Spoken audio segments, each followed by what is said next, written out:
When I was young and something would be bothering me, my mother and father would always say four words to me that impacted me in such a big way. Let's talk about it. Everyone's journey is different. Some people reach Broadway at 10 years old. Some people reach Broadway at 70. It doesn't matter. We all have our own unique journey. Clint Eastwood loves you. And I was like, oh my goodness. Christy, it was the most surreal moment of my life. The day of the audition, the casting director says, Renee, would you like to sing My Boyfriend's Back first or read the scene? And at that moment, I heard this quiet little voice within say, you have to do this. It feels too right. We said, we want the girl from the Broadway show to come into this audition. The only reason I got to read the scenes is because I opened up my big mouth in the room and asked. And the entire meal, Christy, no one spoke because they all had their heads down in a digital device. And my heart sank because I just thought back to my childhood where we were all around that kitchen table and that was our time to connect. Yeah. The job I'm doing right now is not in alignment at all with who I am. Yeah. And it can be tough. But with that comes the risks and the risks of losing ourselves because we're so connected to a screen. I say speaking up is your superpower. Yes. But if we want to have the best that life has to offer, we have to consciously connect. Yeah.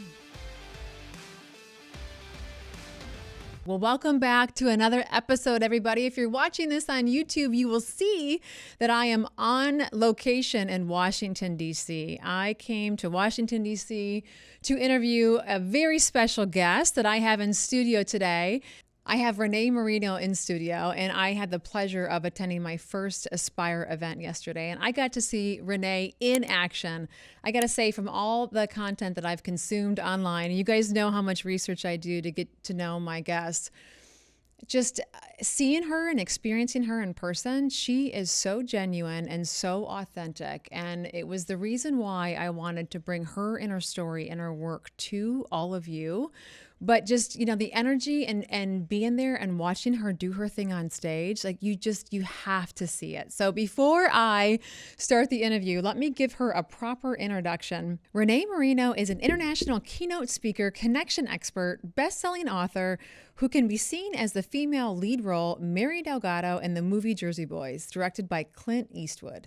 She was featured in Success Magazine's Trailblazing Women issue and helps business owners and entrepreneurs effectively communicate to create connections that lead to opportunities. Her best-selling book, Becoming a Master Communicator, is a powerful guide for those struggling to have clear and honest communication in a world driven by digital technology. She has graced the Broadway stage in 5 different shows and has been featured in People Magazine's One to Watch, Variety, and The Huffington Post. As a speaker, Renée has shared the stage with Lewis Howes, David Goggins, Mark Cuban, Alex Rodriguez, Irvin Magic Johnson, Martha Stewart, and more. Renée, welcome to the show. Thank you for having me, Christy. You are just such a special soul. Oh, I feel the same about you. Thank you. I do. Thank you. Can you just help my audience understand who you are? Like, where did it all start? Where'd you grow up? Tell me about your family. Yes. From the time I was a little girl, grew up in an Italian-American family. You could often find us around the kitchen table eating. Yeah. Laughing, sometimes arguing, but nonetheless communicating and connecting. And I realize now in hindsight, that's why I've always been so in love with connection and human connection and understanding how people communicate and why they do in the way they do. When I was young and something would be bothering me, my mother and father would always say four words to me that impacted me in such a big way. Let's talk about it. And once I got out into the world, and the first time I left home was for college, I went to Wagner College and I majored in musical theater. It was the first time I realized that not everyone communicates openly like my family and I do. Yeah.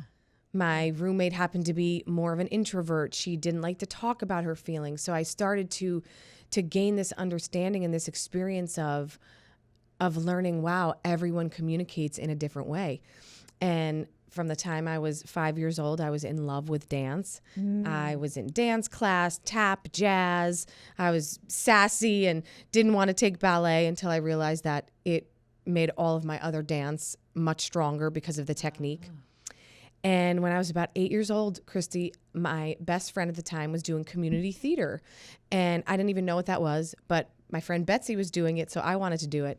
And I did my first musical, had my first vocal solo, and I got on that stage and I was just hooked. And I said, oh, this is what I want to do for the rest of my life. So pursuing Broadway became my dream. And went through schooling, trained my entire life in dance, voice lessons, acting lessons. And after college, I started performing professionally. My first professional job was as the lead singer in a casino show in Biloxi, Mississippi called Heat Wave. Woohoo! Woohoo! And at 21 years old, I was on a billboard on the interstate, and I was like, I've made it. Like, this is it.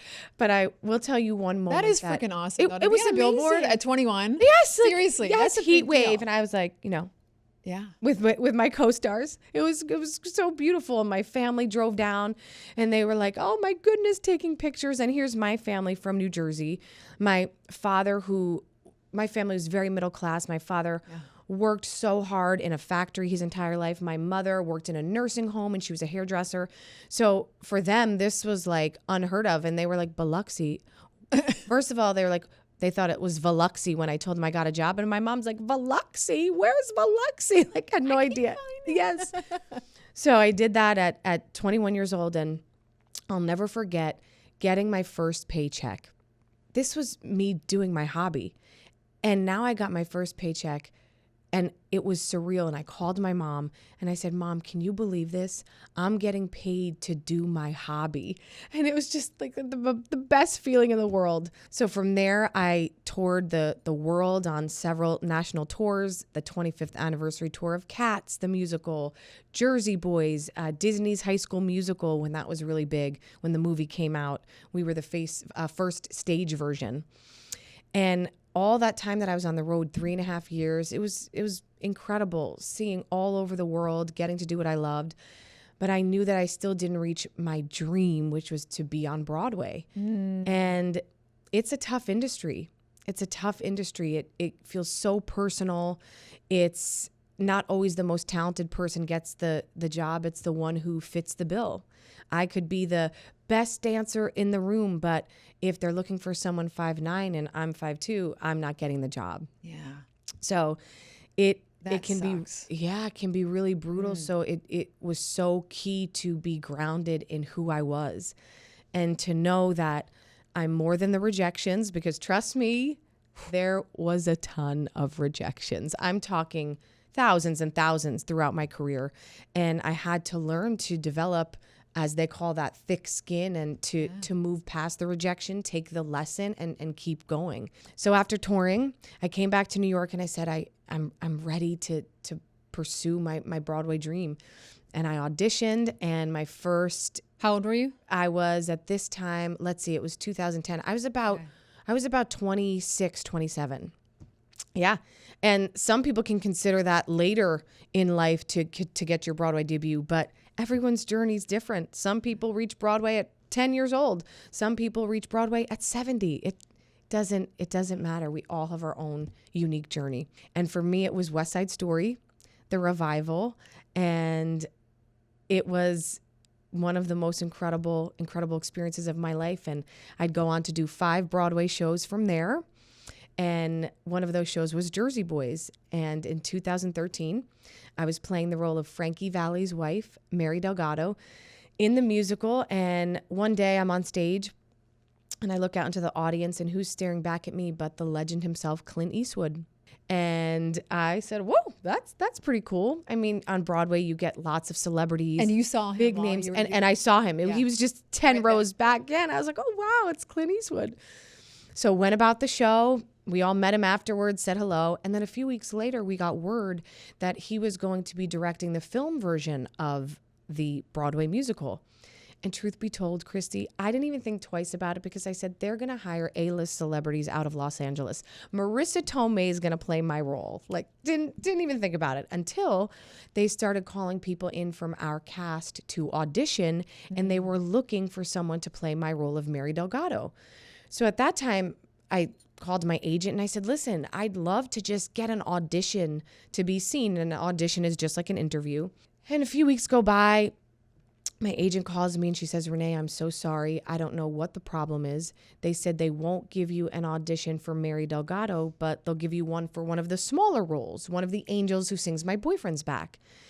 And I remember hanging up the phone that day and feeling so confused because every friend of mine on Broadway was getting an audition for Mary Delgado but me. And you're playing this and I'm role playing right this now. Role. So picture what that feels like, right? It's like you being in this certain position in your industry. All my friends get interviewed except you. And they're like, sorry, Christy. And you're like, no, but you don't understand. I am the description.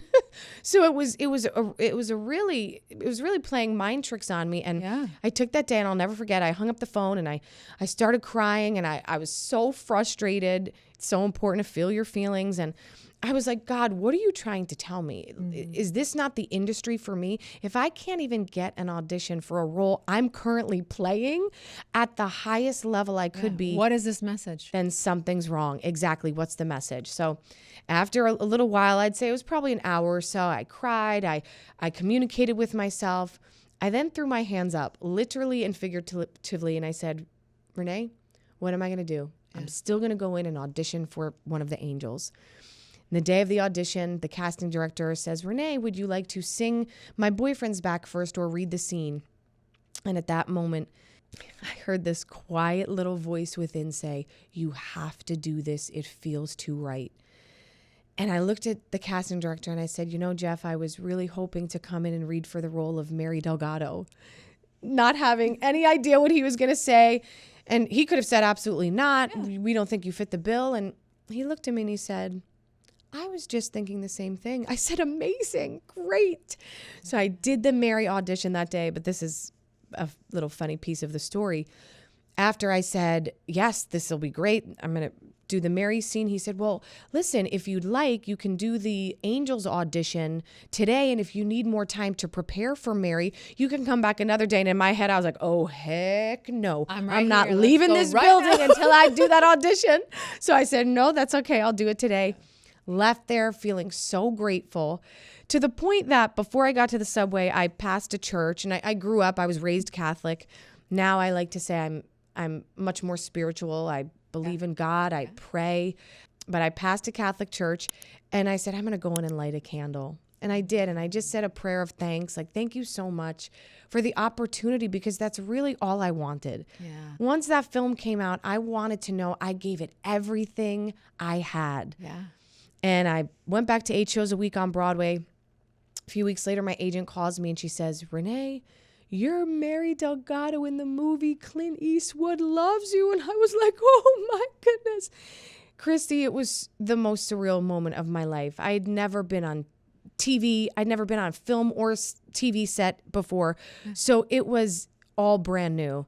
And that first day of filming and every day that followed, after we were finished shooting for the day, I would sit and eat lunch with Clint Eastwood, ask him every question I could, and listen in a complete way. Mm-hmm. Because just like you and so many of you who are listening, I'm a sponge, and I like to use every opportunity I can to learn and to grow. A few weeks go by, maybe about a month, I'm eating lunch again, because I'd always sit and eat lunch with Clint Eastwood and one of the producers of the film, and they began talking about how Clint knew he wanted me for the role when he saw me on Broadway. Where was the disconnect? And I put my fork down and I said, do you guys want to hear a funny story? I never got an audition for Mary Delgado. The only reason I got to read the scenes is because I opened up my big mouth in the room and asked. Yep. And the two of them looked at each other and they said, wait, what do you mean? We requested you. We said, we want the girl from the Broadway show to come into this audition. And I found out that day that there was a middle person, casting associate, juggling a few films at once, and just dropped the ball on having me come into audition.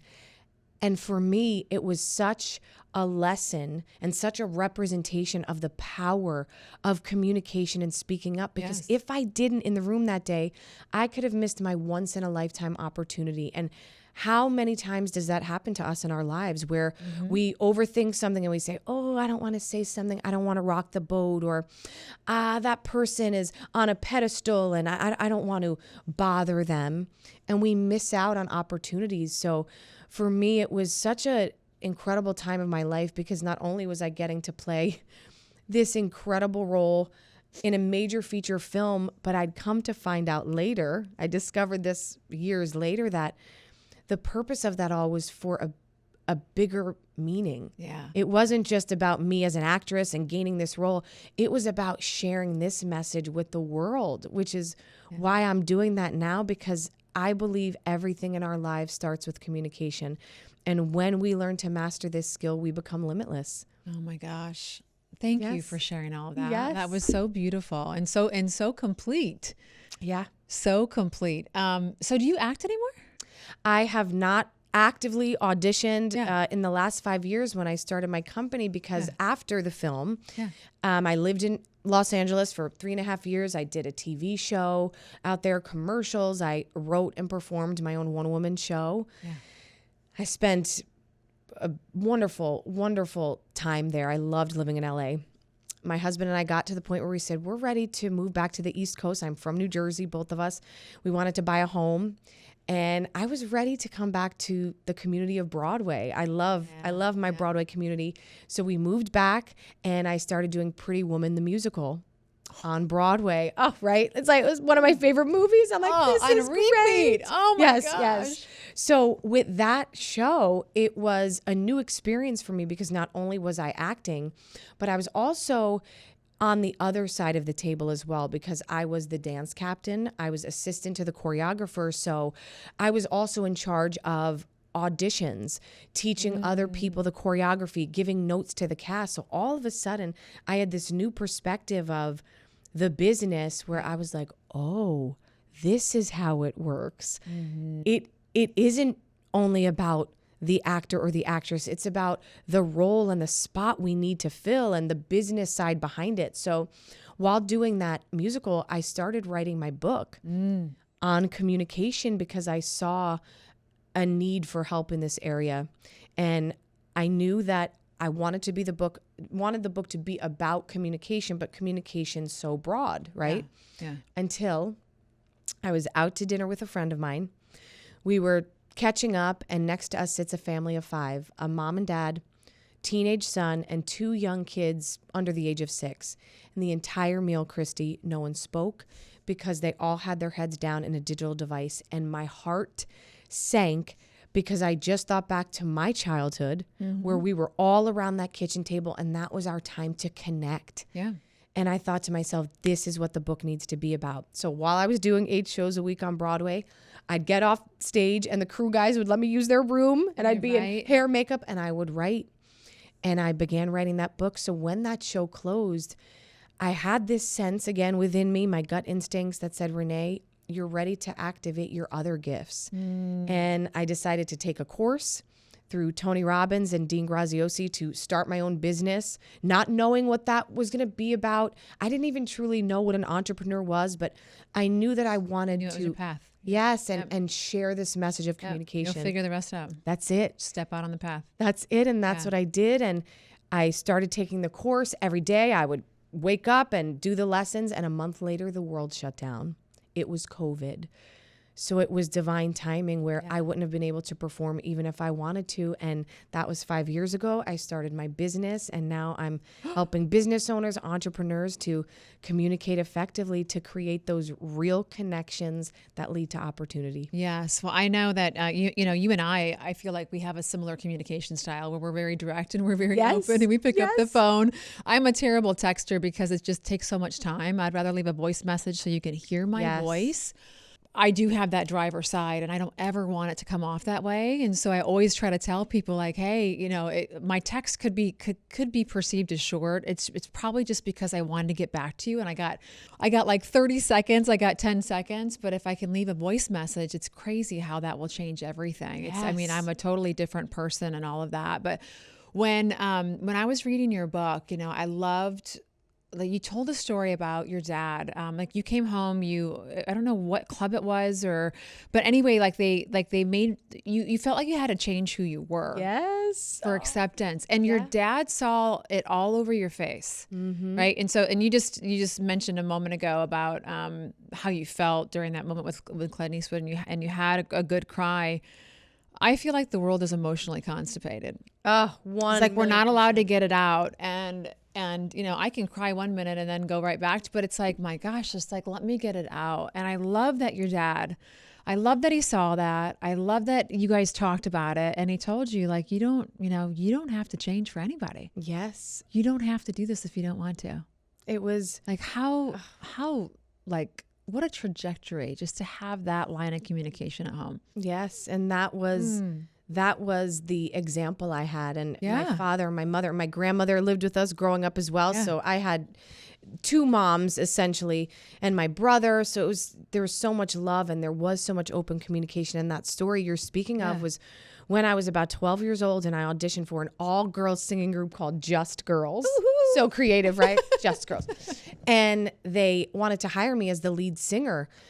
But after the first rehearsal, they were like, Renee, your voice is so pretty. Like it's just so polished. We want it to be more gritty and not as polished. And we're going to change your look a bit. And I came home from that first rehearsal, and that was what my father saw on my face. Like I just felt defeated because I felt like they were trying to change everything about me. And that's when my father said, listen, the world is going to try to change you and knock you down and tell you who you need to be. But you just always stay true to who you are and be confident in that person, and the rest will fall into place. And Christy, those words have helped to shape me throughout my entire life. And now what I get to pass on is all from my father, who taught me that. So I'm so grateful. And I lost my father it's about to be 5 years ago. Oh my God. When I started my business. It was a crazy time of my life. Everything happened at once, but he was always my best friend. And I know he's with me right now, always guiding me, but I'm eternally grateful to him. I like to say he is the master communicator who taught me to help others to communicate better. Oh my gosh, what a beautiful gift. Yeah. What a beautiful man. Yes. Love you, Dad. Yes. Thank you for her. You'll appreciate this. His nickname for me was Little Shit. I saw that. And he was so big I shit. called him Big Shit. Yeah. That was his term of endearment for me. Yeah. As long as you felt it. I felt it. You felt his love. Yes. Well, I got to say, like yesterday, you blew it off the roof at Aspire. Thank you. And what I felt was like you were your authentic self.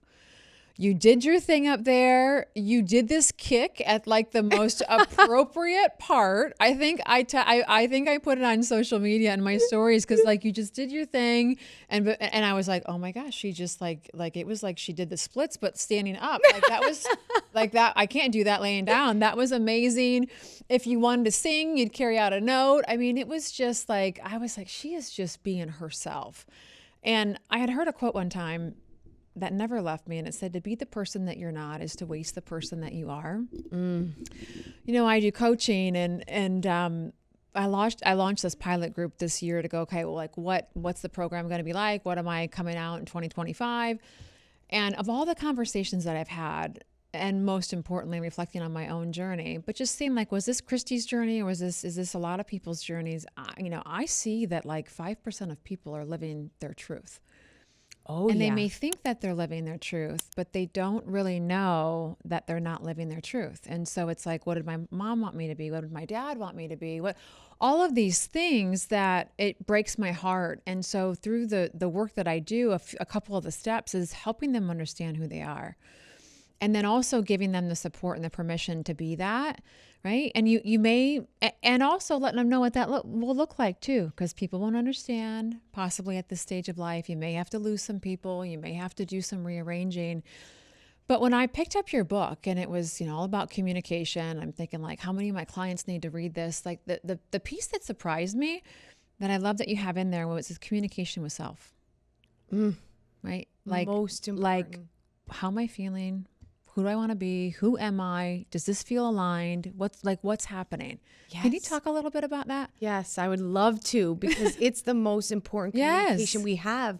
The communication we have with ourselves sets the foundation, the framework for all of our external communication. Yeah. And I always ask my clients, and from stage I say, how can we ever communicate or connect with others in a real and honest and effective way if we haven't done so with ourselves first? Yeah. And you just stated it so beautifully. Most people don't know who they are. And the reason why is because it's human nature. We've all been conditioned, whether we want to admit it or not.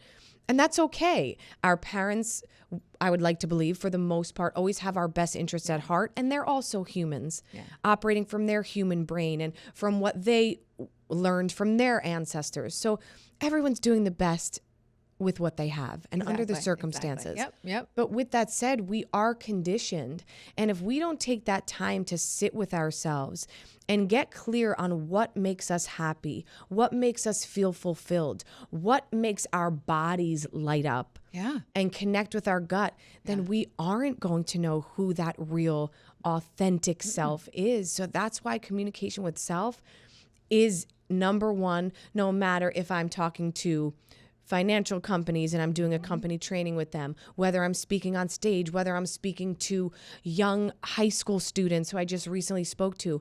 Communication with self is first and foremost. And the more we prioritize that relationship, we're going to see the better our outside relationships become. Yes. And the more clarity we get on who we are. Yeah.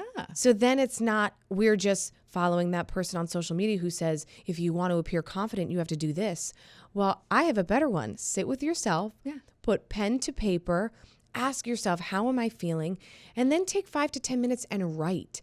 Because even if you're not used to writing, what happens is stream of consciousness, where you pull the thoughts from your subconscious brain into your conscious brain through your hand and onto the page. And you know this, Christy, it becomes like this beautiful spiritual mental dump where all of a sudden you read it back and you're like, oh, I didn't realize I was afraid of that thing. Or I do love doing that. I am happiest when I'm doing blank, blank, blank. And the more you do that, it's like you put the puzzle pieces together. And before you know it, you're like, the job I'm doing right now is not in alignment at all with who I am. Yeah. And it can be tough, right? It can be tough to have to let those parts of ourselves fall away or those relationships that don't serve us. But in order to be our truest selves, we have to take these steps. Yeah, absolutely. Like I feel like I'm a friction reducer but I had to reduce the friction in myself first. I had no idea that I was saying yes to things that I really meant no. And before I knew it, I built an entire life that I didn't want to show up for anymore. Yes. And it's like, oh my gosh, like what if that energy could be used? Because it's not easy sometimes putting yourself out there. Oh no. You know, being an entrepreneur, just life is not easy. But what if I could put all that energy towards the things that I really want to take things to the next level versus being exhausted and just going, gosh, well, I don't want to go to that job, or I don't want to be with him anymore. Or I don't want to do this. Yeah. In the book, I talk about how we often say to ourselves, I should do this, I should do that. We should all over ourselves. All over ourselves. Well, so-and-so thinks I should do it, so I should do it. And because we are in this time in the world of extensive digital technology, artificial intelligence, all of the complexities of everything going on around us, I will preface this by saying technology is a gift. I mean, thank goodness for we could run the world through our smartphones. Yes. But with that comes the risks, and the risks of losing ourselves because we're so connected to a screen. In the book, I talk about how we're using the screens of our devices as our masks. Yeah. And even when we post something on social media, we don't feel like we have to face those people who are going to read that post because, it's just behind a screen. But in order to be someone who is standing in their truth and someone who becomes what I call a master communicator, we must be the same person who shows up on that social media post, the same one who shows up through text messages, through emails, and face-to-face, because that shows that we are being authentic. We don't want to feel like, when I talk to Christy through email, she's just really abrupt and kind of aggressive, but then I meet her in person and she's so kind. Like, well, who is she? We want to be one complete person, and you're going to meet the Renée who's here today with you, the same Renée when you meet me at home or around my neighborhood, and you're going to get a sense of me when I'm emailing as well. That's so important, but it's hard because we have all of these different outlets to communicate. It leaves a lot of room for miscommunication. Yes, absolutely. Absolutely. You had mentioned in your book, just like how we've missed the art of small communication, like the small talk. Yes. Yeah. Small talk. Yeah. It's the best. Those moments where you're sitting in a doctor's office. Yes. And instead of texting or scrolling, you smile at the person next to you. You make conversation. Yeah. Maybe you find out that you have mutual friends. Maybe that becomes the person you fall in love with. We're denying ourselves these opportunities for connection because we're so glued to what's on the other side of that screen. Because there's so much stimulation. I don't know if you feel this, but I feel overstimulation all the time. all the time. It's almost like I feel like I'm squinting in my forehead. Oh, yes. Like something's going yeah. on here. Yes, and at I all wonder times. what is really actually happening in my brain right now, because I don't think that this is a normal feeling. I only feel it when I'm on my screens. Yes, Too because much. it's this internal pulse where it feels like there's always something else more important going on. Yeah. There's always something else I need to catch up on. There's always some other person that's just hopped on the screen that I have to listen to what they're saying, as opposed to being present, sitting in that doctor's office, making conversation, maybe noticing something about someone that you say, wow, Christy, you have the most beautiful blonde hair that I've ever seen. Yeah. Like it looks like a picture, and really taking notice of someone and giving them a sincere compliment. We never know how that could be helping a person. Maybe they're in one of the darkest moments of their life, and by complimenting them, we're pulling that out of that moment, letting them know that life is worth living and people do care. Yeah. These are those old school ways that I talk about, old school simplicity that we are letting fall to the wayside, and we're seeing the disconnection that happens because of it. So I want to bring back those old school ways of communication because they matter, and those are what create real connection. Well, I love what you said in your book too about, you see things for what they are, and technology is not bad, as you just said a moment ago. And you even had to have a gratitude practice. I'm thankful for my phone, right? I'm grateful for my phone. Yes. I mean, we can do, because of technology, we can do things in 2 years what it would take somebody 20 years ago, right? The exposure, the world that we're in, whatever it is, the connection, finding information. And I remember when I listened to your book on audio, and I was like, okay, and I was doing the exercises. By the way, the walkthrough, free. What is the website? If you get the book, and then Free gift from Renee. Free gift from Renee. Yeah. So you walk us through, and I was pausing. I didn't download that yet because I was pausing and I was writing. And you said, like, what gift did technology give me? And you know what my first thought was? What? So my father did not communicate like your father, right? I know he loved me. He's still alive. I know he still loves me. We have a great relationship, but he never said any of the words. We weren't touchy-feely. We didn't talk. We didn't anything. So I was like the emotionally constipated child, right? But when technology came along and my father got his first flip phone, by the way, he still uses a flip phone. I love a flip phone. I love a flip phone. You can't butt dial somebody.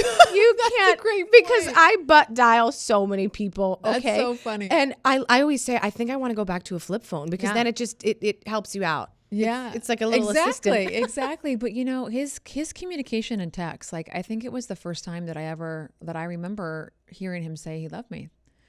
So his way of communicating through the written word is different than in person, is different than on the phone. Like he'll say, yeah, okay, I love you, bye. But it was just so different when he now had the opportunity, and the amount of check-ins that it gave me. We had so many more touch points than, oh, I got this 30-minute car ride, or I wonder if he's home from work. And now, knowing that he still has a flip phone, when he texts me, I remember and realize at this moment he had to go 1, 2, 3, 4 to get it right. Yes. and if he misses it, he has to go all the way around. Yes. He has to go all the way around. So I love in the book that it's like, okay, let's understand that we're scrolling and comparing, as you said yesterday in your talk. Which is so freaking true. I've never heard anybody say that, but it's like what, S&C? The good old S&C, scroll and compare. Yes. I was like, oh my gosh, this is exactly what we all do. But you gave gratitude for the devices and what they actually do for us. Understanding that there can be a lot of miscommunication in the way that we communicate, both in real life, like conversations, and through the devices. That just added a whole nother layer. And I'm victim of it too. I mean, I'm not victim, I'm guilty of it as well. Yeah. Giving myself permission to text differently. That's, I need to get better at that. But I thought of you when I was coaching some clients recently, and after reading your book, and, I stopped them and gave them a little bit of a lesson, but young leaders rising, and they kept inserting a narrative for this person. They kept inserting a narrative.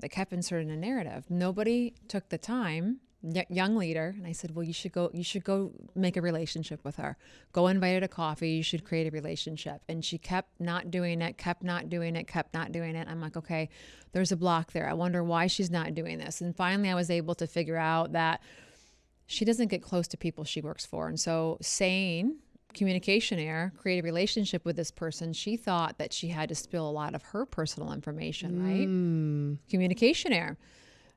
So also, as they kept filling the narrative about this person, I said, okay, hang on one second. If I showed up late to this call, and I'm always on time, I haven't rescheduled for this executive team since we've been working together for a year. I said, okay, if I showed up late, if you guys all got on the Zoom and you're in my waiting room and it's 10 minutes had gone by, what would you think? And I started calling out the names. And the first person, which blew me away, said, I would have thought that you got something more important and we're not as important to you anymore. And I was like, whoa, that's where she goes. Okay, the next one thought that I went to Bojangles, which I want a sweet tea, right? Yeah. And the third one said, I would have checked on you to see if you were okay, because that's so not like you, right? And so there's a piece in I tell that example because there's a piece in your book that talks about the narrative, right? The story that we're creating in our head. Yes. And here's a young leader who's creating all these stories about this person. And my goal is to teach her that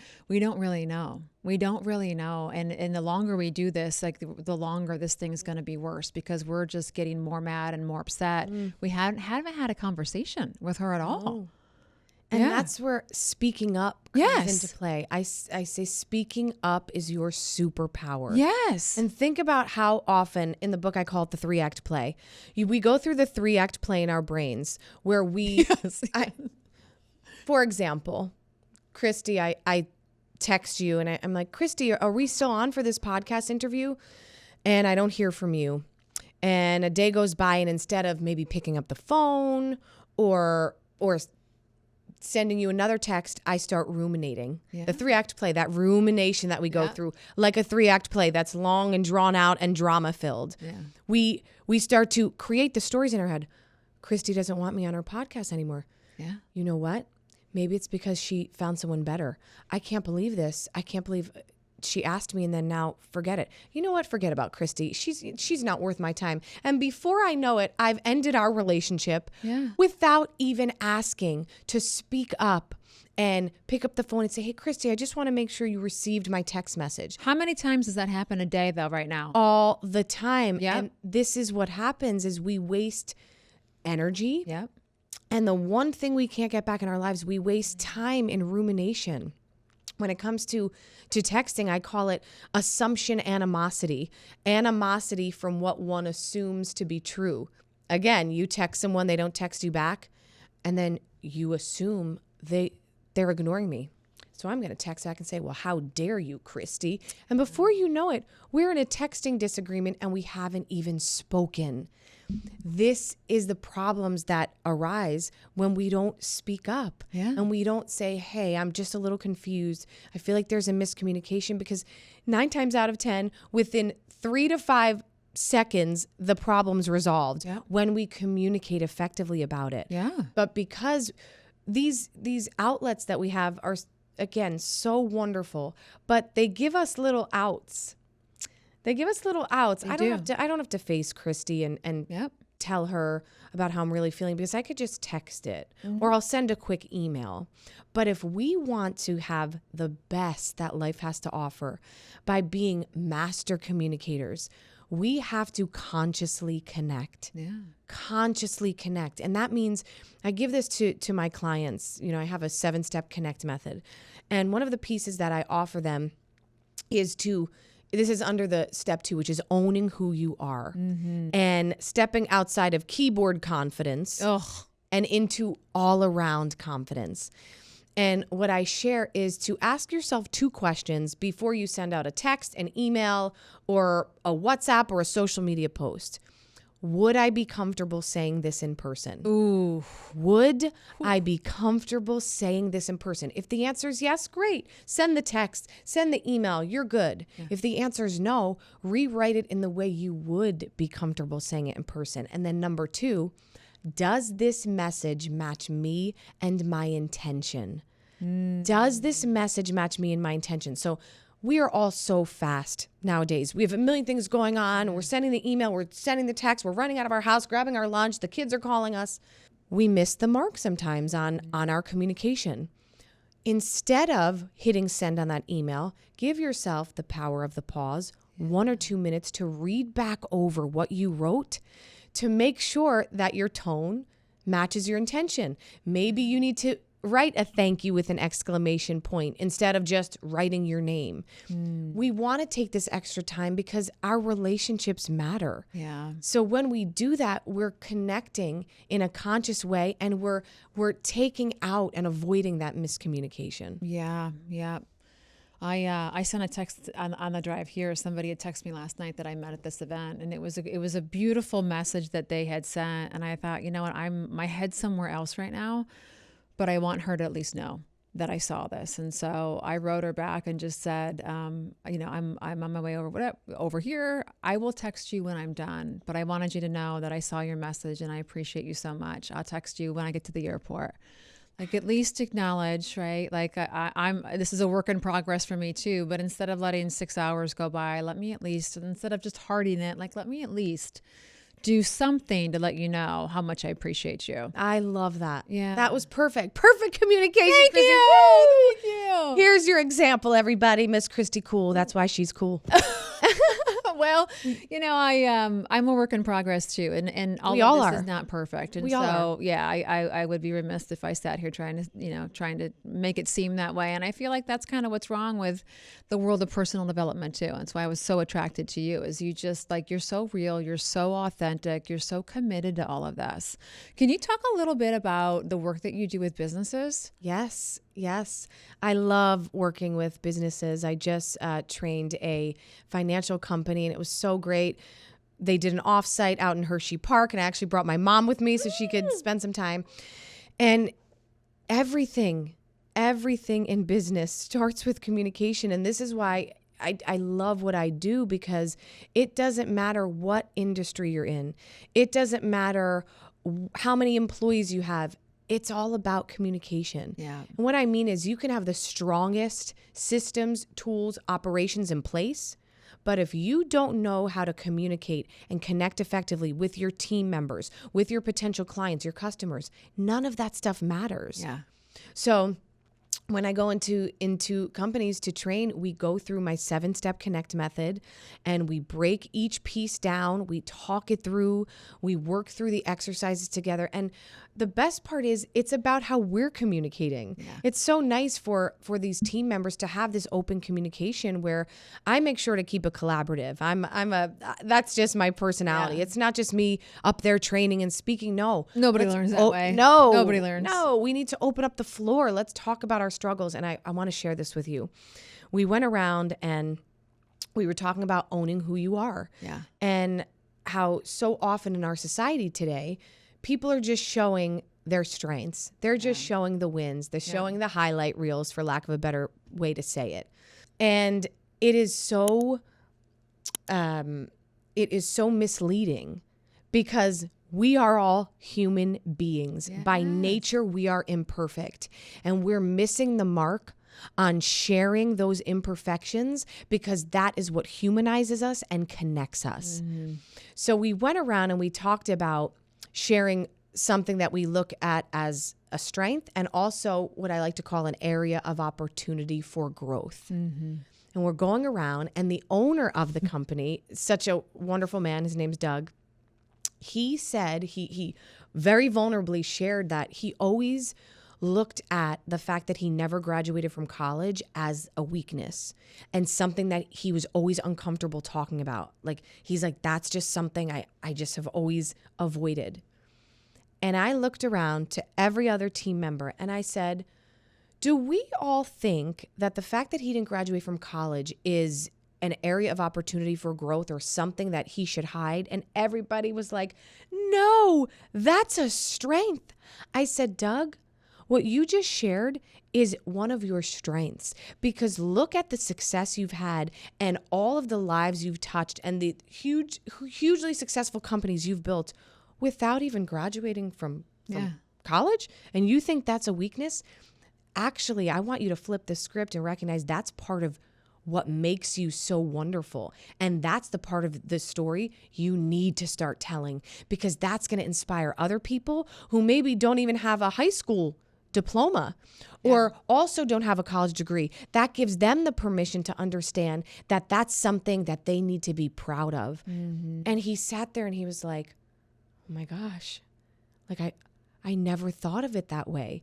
So it's so powerful to go into these companies to do this training, because as Doug just shared with me, he said, Renee, I've done so many trainings throughout the years. He said, this is the missing link. Yeah.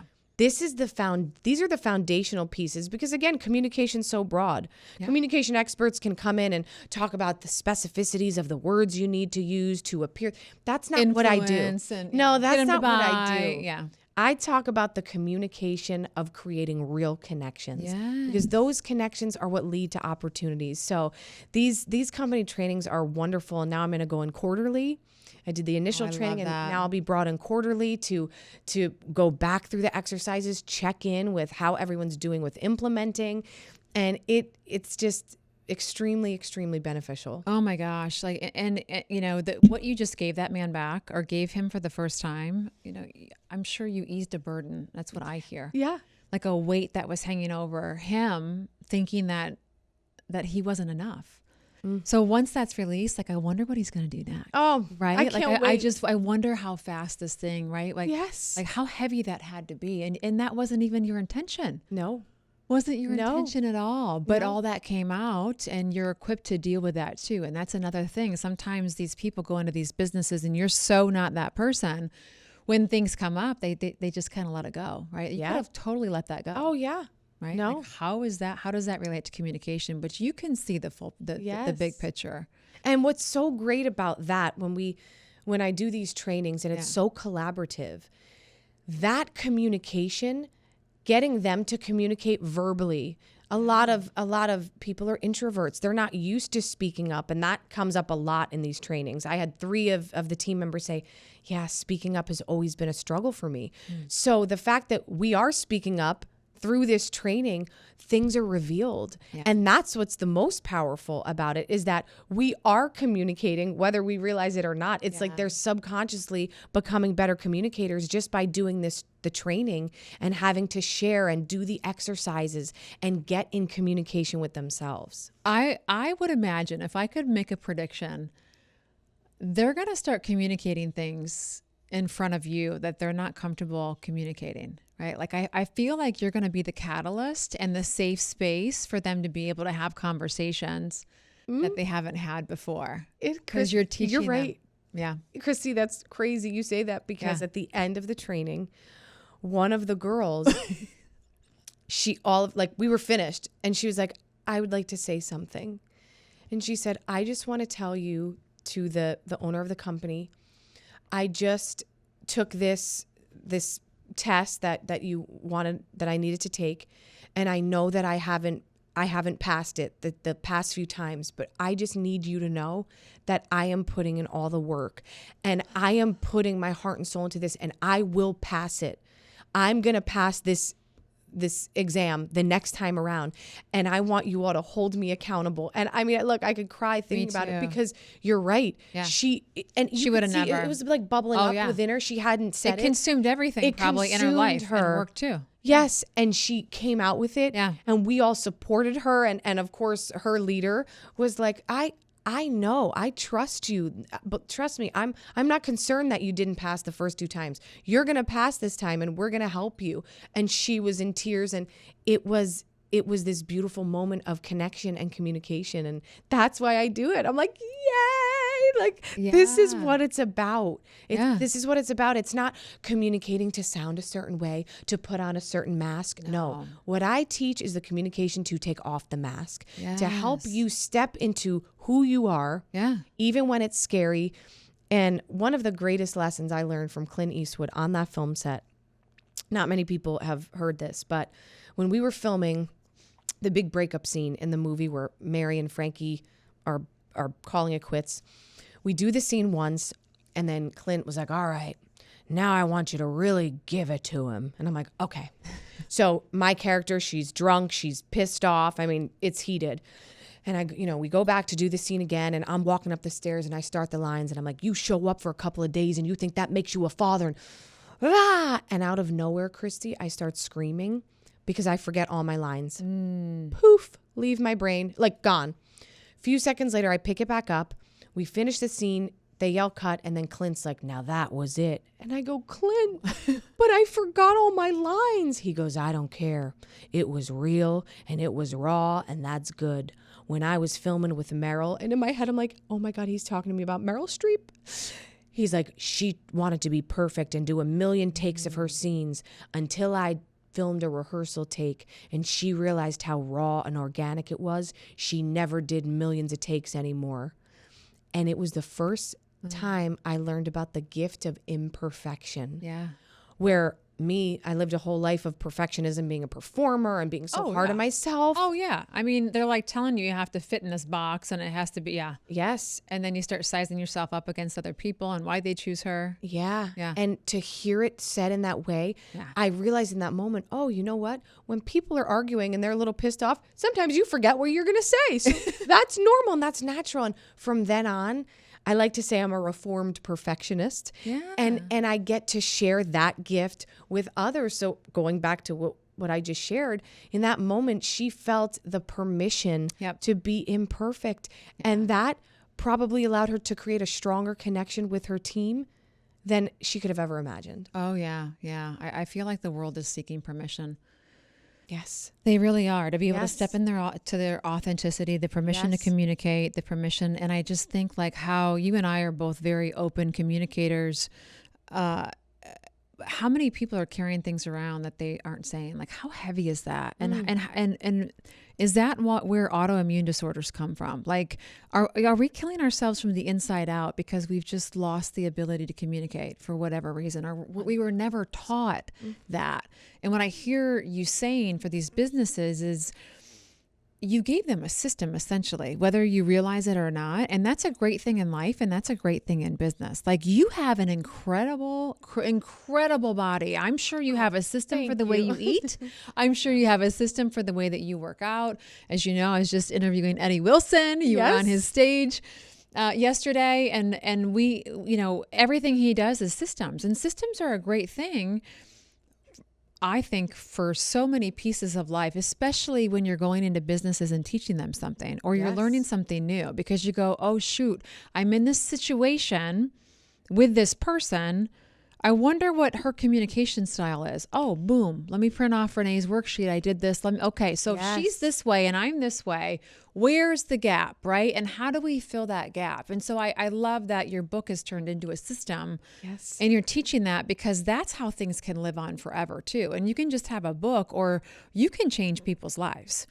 And I what I'm hearing you say is, to me, you're changing their lives forever. Because not only can they do that in business, if that person communicates that way in business, what do you think it's like everywhere else in life? What else are they afraid to say to their spouse, their mother, their sister, their brother, right? Like, did you just give them the words too? I had a situation 2 weeks ago. We're doing this big summit that you're speaking at, the Success Unleashed Summit. And I wanted the group graphic to look a certain way.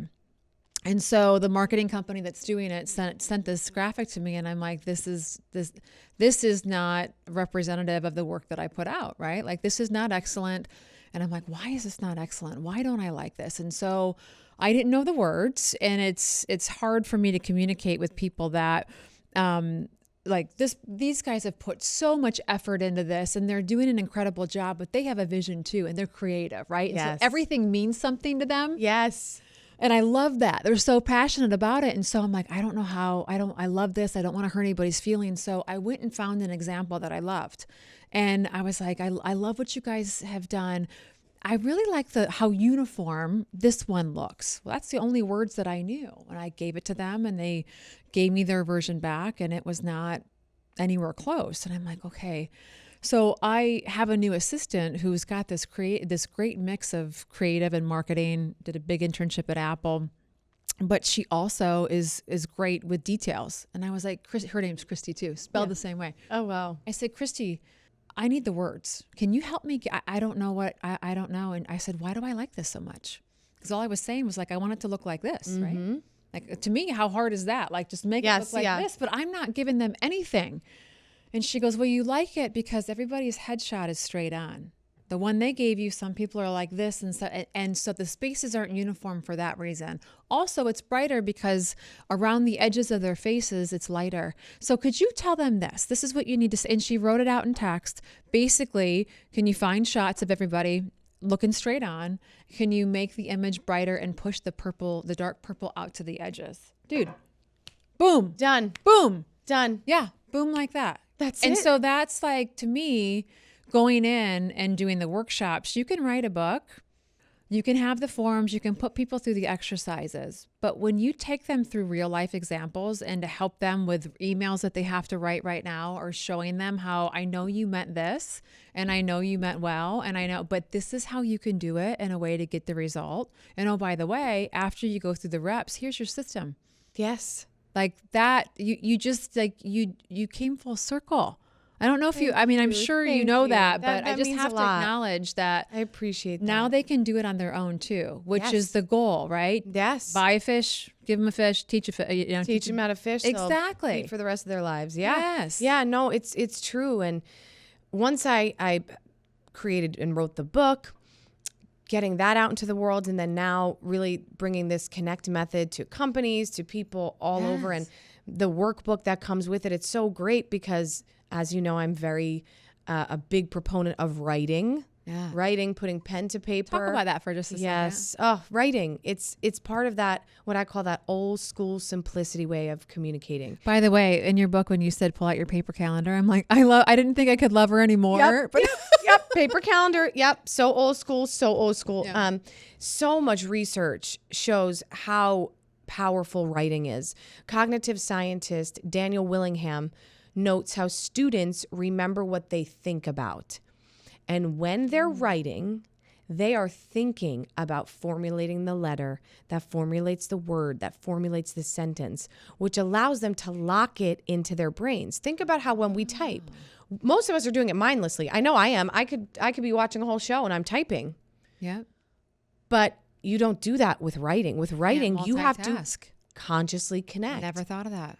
So when you do that, you activate more parts of the brain, you get a deeper understanding of that information. And to bring it back to what I spoke about before, you bring in that stream of consciousness where most of our lives are run subconsciously. I mean, our subconscious minds are so much more powerful than our conscious brains. Yeah. It's like we're operating 5% consciously. Right.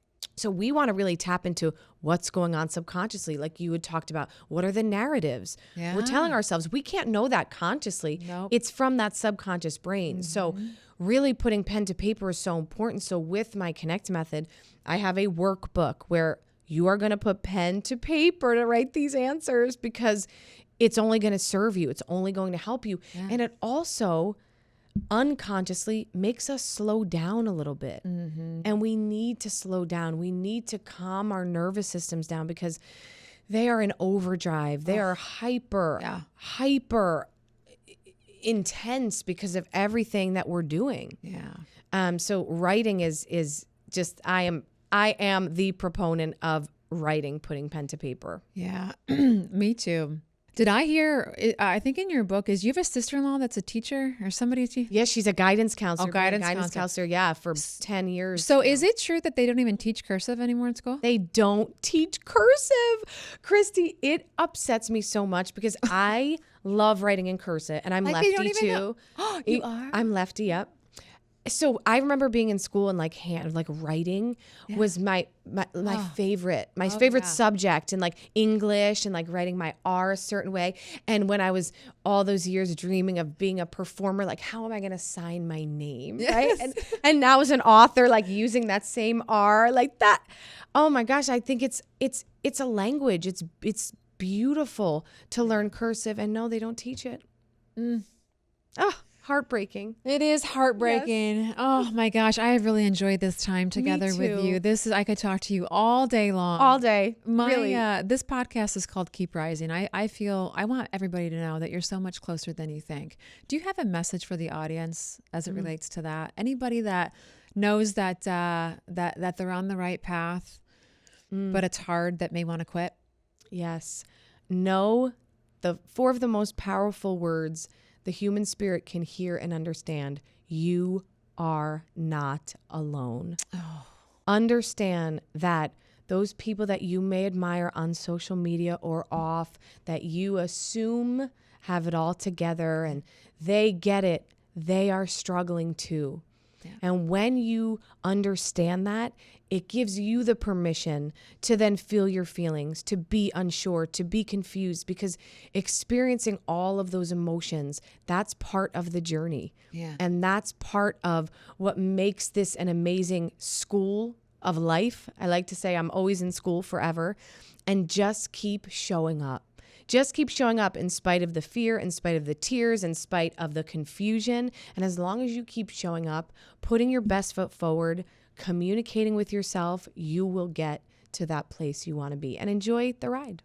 Well, Renée, I know that time is all that we have, and you have such a busy schedule. You stayed an extra day to do this interview with me. Thank you so much for being here. I just appreciate you so much. I appreciate the way you show up. I appreciate your message and all the work that you're doing. Thank you so much for having me, Christy. This was such a great conversation. I can't wait to have another one. Thank you.